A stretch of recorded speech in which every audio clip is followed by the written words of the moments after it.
اہل حدیث اپنے آپ کو اہل سنت کیوں نہیں کہتے ہیں؟ کیا اہل حدیث جماعت ہی جنتی ہیں؟ یہ دو سوال ہیں.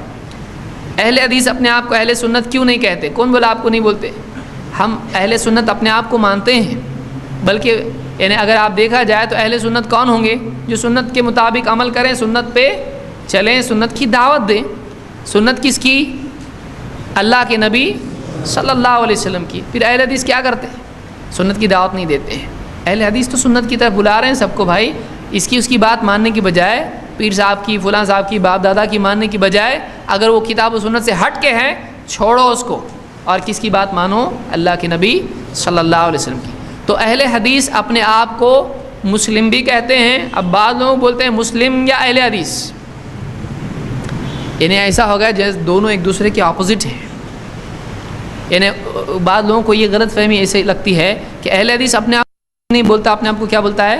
اہل حدیث. تو ایسا نہیں ہے. اہل حدیث اپنے آپ کو مسلم بھی مانتا ہے، اہل حدیث اپنے آپ کو اہل سنت والجماعت سے بھی مانتا ہے، وہ اپنے آپ کو سلفی بھی مانتا ہے، وہ اپنے آپ کو اہل حدیث بھی مانتا ہے. تو اس میں کوئی پرابلم نہیں ہے. اس میں مستقل میں لمبا چوڑا ایک خطاب دے چکا ہوں، کسی کو چاہیے تو تفصیل سے وہاں دیکھ سکتا ہے. مجھ کو 1 منٹ میں سب جوابات دینے ہیں. لیکن اس میں اختصاراً میں یہ کہوں گا کہ اہل سنت والجماعت، اہل الحدیث، سلفی، مسلم یہ ایک دوسرے کے اپوزٹ نہیں ہے. پہلے زمانے میں ضرورت نہیں تھی، کیونکہ اللہ کے نبی صلی اللہ علیہ وسلم کے زمانے میں ایک ہی جماعت تھی، وہ صحابہ تھے. انہوں نے اپنے آپ کو اہل سنت والجماعت بھی نہیں کہا تھا.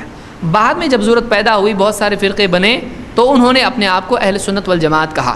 یہ سلف نے اپنے لیے اختیار کیا ہے. تابعین کے وقت سے اس کی ضرورت پیدا ہوئی، انہوں نے ایسا کیا. ہم اس کو مانتے ہیں. کسی نے اس کو غلط نہیں کہا پوری امت میں. اگر آج کھڑے ہو کے کوئی کہتا ہے کہ غلط ہے، وہ اپنا مقام دے گے میں کہاں ہوں.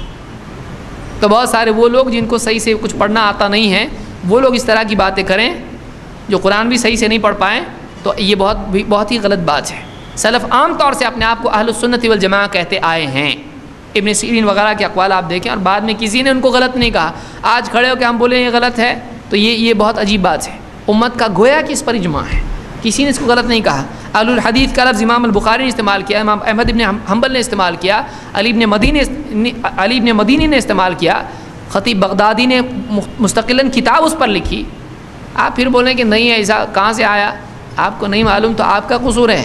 آپ کو پڑھنا چاہیے، زیادہ پڑھو، معلوم پڑے گا. بعض لوگوں نے شیخ عثیمین کی طرف اس کی نسبت لگائی کہ سلفی نہیں بولنا چاہیے. یہ کاٹ چھاٹ کے بولنا ہے. آدمی کو چاہیے، شیخ عثیمین کے میرے پاس سٹیٹمنٹس ہیں کہ انہوں نے کہا سلفی ہی حق پر ہیں. تو آپ بتائیے کیا کریں گے کہ فلاں فلاں فلاں یہ کیسے سلفی ہو سکتے ہیں؟ یہ کیسے اہل سنت والجماعت ہو سکتے ہیں؟ سلفی ایسے ہیں. تو میرے پاس پوری ان کی کتاب میں آپ دیکھیں، انہوں نے یہ باتیں کہی ہیں.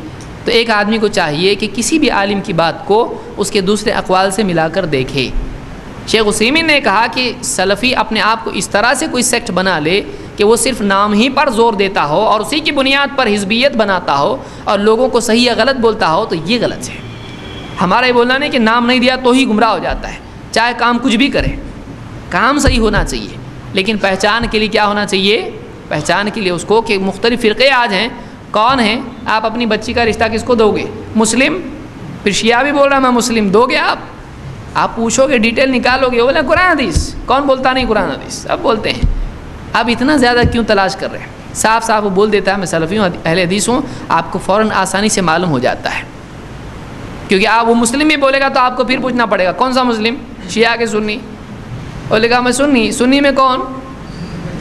تو آپ اتنا جب کھدائی کرو گے، ہر مرتبہ آپ کرو گے، تو اس کے لیے آسانی کے لیے طریقہ ہے. ویسے ہی جیسے حدیث کے لیے، کیوں حدیث کے لیے کیا کرتے ہیں؟ اللہ کے نبی صلی اللہ علیہ وسلم کے زمانے میں تھا کہ حدیث صحیح، ضعیف، مرسل، یہ فلانی ایسی تھی، متواتر، شاذ، ایسی حدیثوں کی قسمیں تھی. پھر آج آپ کو بولنا چاہیے کہ حدیث کو بھی ضعیف مت بولو. کیوں؟ اللہ کے نبی صلی اللہ علیہ وسلم صحابہ نے بولے ضعیف، آپ کائے کو بول رہے ہیں؟ بولے اس زمانے میں ضرورت نہیں تھی اس چیز کی، وہ تبھی تو ساری حدیثیں صحیح تھیں. تو کیا وہ صحیح بولتے تھے؟ اس کو نہیں بولتے تھے، خالی حدیث بولتے. آپ ہی خالی حدیث بولے نہیں، بولے آج صحیح بھی ہے نہیں بھی ہے. تو جب آج اس کی ضرورت پیدا ہوئی، بعد میں جب حدیث میں ملاوٹ ہوئی، آپ بول رہے ہیں نا کہ ہم صحیح حدیث کو مانتے ہیں، ہم ضعیف حدیث کو تسلیم نہیں کرتے ہیں، تو آپ کیسا بنائیں اللہ کے نبی صلی اللہ علیہ وسلم کی حدیث کو دو؟ آپ کا یہ بولنا بھی غلط ہے کہ صحابہ نے دوسرے فرقوں کو نام دیا، اپنے کو نہیں دیا. ان کو ضرورت محسوس نہیں ہوئی، بعد میں سلف کو محسوس ہوئی نا. اس کو کسی نے اس پر یعنی تنقید نہیں کی. ویسی صحابہ نے جب حدیث کے سلسلے میں نہیں کیا، بعد والوں نے کہا یہ حدیث ضعیف ہے، یہ حدیث موضوع ہے، آپ اس کو بھی مت مانو پھر، کیونکہ اللہ کے نبی صلی اللہ علیہ وسلم کے زمانے میں یہ نہیں تھا، بعد میں ضرورت پڑی اس کی۔ اب جب حدیث کے سلسلے میں آپ کا جواب اگر یہ ہے کہ نہیں بعد میں ضرورت تھی، تو حدیث سے زیادہ عالموں کے اور لوگوں کے سلسلے میں اس کی ضرورت ہے، جن سے پورا دین آدمی لے رہا ہے۔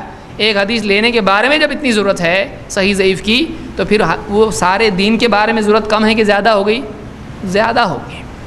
ہاں ہم یہ کہتے ہیں کہ کوئی آدمی یہاں لگا لے لیبل اہل حدیث، بس اب جنتی ہو گیا، یہ غلط ہے، یہاں پٹی باندھ لے ایک دم اہل حدیث زندہ باد، تو یہ غلط ہے، کیونکہ قیامت کے دن نام کی بنیاد پر جنت ملے گی، قیامت کے دن آدمی کے عمل کی بنیاد پر، ایمان کی بنیاد پر جنت جہنم کا فیصلہ ہوگا، اس کو بھی یاد رکھیں۔ بہرحال